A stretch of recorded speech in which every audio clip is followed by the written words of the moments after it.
ओम नमः शिवाय। शंखचूड़ के राज्य की प्रशंसा कथा।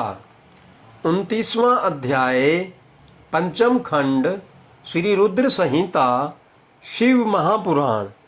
व्यास जी बोले, हे ब्रह्मा जी के पुत्र सनत कुमार जी, जब संसार के सृष्टिकर्ता ब्रह्मा जी की आज्ञा से तुलसी और शंखचूड़ ने गंधर्व रीति से विवाह कर लिया, तब फिर क्या हुआ, उन दोनों ने क्या किया। व्यास जी के इस प्रकार के प्रश्न सुनकर सनत कुमार जी बोले, हे महामुने, शंखचूड़ और देवी तुलसी ने ब्रह्मा जी की आज्ञा से विवाह कर लिया और वह उसे अपने साथ लेकर अपने घर वापिस आ गया। जब दानवों को इस बात की सूचना मिली कि शंखचूड़ को ब्रह्मा जी से वरदान प्राप्त हुआ है, तो वे सभी बहुत प्रसन्न हुए। दैत्य गुरु शुक्राचार्य ने स्वयं वहां आकर शंखचूड़ को ढेरों आशीर्वाद प्रदान किए। तत्पश्चात उन्होंने शंखचूड़ को असुरों का आधिपत्य देते हुए उसका राज्याभिषेक कराया। राज सिंहासन संभालने के पश्चात शंखचूड़ बहुत प्रसन्न था। तब शुक्राचार्य बोले, हे असुरराज शंखचूड़, तुम निसंदेह ही वीर और पराक्रमी हो। तुम्हें आज असुरों का राज्य सौंपकर मुझे बहुत हर्ष हो रहा है। अब इस राज्य का विस्तार करना और असुरों की रक्षा करने का दायित्व तुम्हारा है। मुझे तुम्हारी प्रतिभा पर पूरा विश्वास है। यह कहकर दैत्य गुरु शुक्राचार्य वहां से चले गए। उनकी आज्ञा शिरोधार्य कर शंखचूड़ राज्य करने लगा। उसने अपने राज्य का विस्तार करने के उद्देश्य से अपनी विशाल सेना को इंद्रलोक पर आक्रमण करने का आदेश दे दिया। वह स्वयं भी उस युद्ध में जा खड़ा हुआ। असुरों और देवताओं में बड़ा भयानक युद्ध शुरू हो गया। देवताओं ने अनेक असुरों को मार गिराया, अनेकों को घायल कर दिया। यह देखकर असुर सेना विचलित होकर इधर उधर भागने लगी।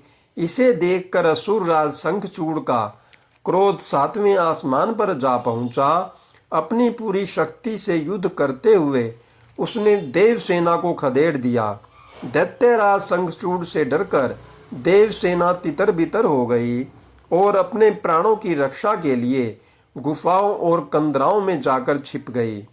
महाबली वीर प्रतापी शंखचूड़ ने स्वर्ग पर अधिकार कर लिया और स्वर्ग के सिंहासन पर विराजमान हो गया। सूर्य, अग्नि, चंद्रमा, कुबेर, यम, वायु आदि सभी देवता शंखचूड़ के अधीन हो गए। अनेक देवता शंखचूड़ के डर से भाग निकले। जो देवता वहां से भाग निकले थे, वे अपने प्राणों की रक्षा के लिए इधर उधर मारे मारे फिर रहे थे। जब उन्हें यह समझ नहीं आया कि अब वे क्या करें और कहाँ जाएं, तब वे सब देवता मिलकर ऋषि मुनियों को साथ लेकर ब्रह्मा जी की शरण में गए। ब्रह्मा जी के पास पहुंचकर देवताओं ने उन्हें प्रणाम कर उनकी स्तुति की। तत्पश्चात उन्होंने शंखचूड़ के आक्रमण और स्वर्ग पर उसके आधिपत्य के बारे में सब कुछ ब्रह्मा जी को बता दिया। ब्रह्मा जी ने आश्वासन देते हुए कहा कि इस विषय में भगवान विष्णु ही हमें कोई सही मार्ग बता सकते हैं, अतः हम सभी को उनके पास चलना चाहिए। यह कहकर वे सब श्री हरि से मिलने के लिए बैकुंठ लोक को चल दिए। बैकुंठ लोक पहुंचकर देवराज इंद्र और ब्रह्मा जी सहित सभी देवताओं ने लक्ष्मीपति विष्णु जी की स्तुति की और उन्हें सारी बातों से अवगत कराया। देवताओं का दुख सुनकर विष्णु जी ने उन्हें ढांढस बंधाते हुए कहा, हे देवताओं, आप इस प्रकार दुखी न हो। मैं शंखचूड़ के बारे में सब कुछ जानता हूँ। पहले वह मेरा अनन्य भक्त था। इस बारे में हमें देवाधिदेव महादेव जी से विचार विमर्श करना चाहिए, क्योंकि वे ही इस समस्या का सही समाधान बता सकते हैं। यह कहकर वे ब्रह्मा जी और अन्य देवताओं को अपने साथ लेकर शिवलोक की ओर चल दिए। ओम नमः शिवाय। जय भोलेनाथ। हर हर महादेव।